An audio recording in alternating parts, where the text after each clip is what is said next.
अस्सलाम वालेकुम। ठीक है आप? नाज़रीन, आज हमारा मौज़ू है उज़लाती थकन। जब हम कोई जिस्मानी काम करते हैं तो हमारे जिस्म के पट्टे हरकत में आते हैं। तो इस हरकत की वजह से पट्टे सिकुड़ते हैं, जिससे जिस्म में गैस और खिंचाव बढ़ जाता है। इस अमल के दौरान हमारे असाब पर दबाव पड़ता है और वो कमज़ोर होने लगते हैं, जबकि जिस्म के गुदूद पुरसकून हालत में चले जाते हैं। असाब की इस कमज़ोरी की वजह से जिस्म में जो नकाहत या कमज़ोरी महसूस होती है, इसे उज़लाती थकन, पट्ठों की थकन कहते हैं।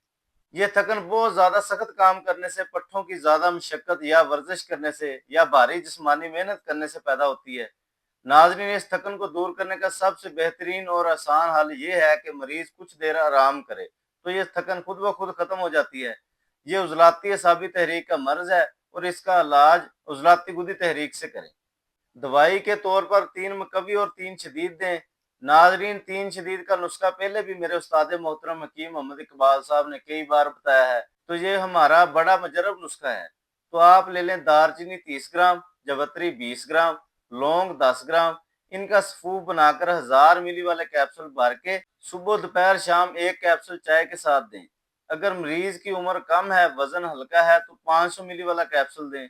ग़िज़ा के तौर पर आप हमारे खुराकी पर्चा से 3 नंबर ग़िज़ा दें, जो आपको यूट्यूब पर खुराकी पर्चा बाय हकीम इकबाल सर्च करने से मिल जाएगा।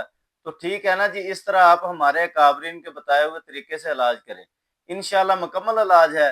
नाज़रीन, हमारी दुआ है कि अल्लाह ताला मेरे उस्ताद मोहतरम हकीम मोहम्मद इकबाल साहब के दर्जात बुलंद फरमाए। अस्सलाम वालेकुम।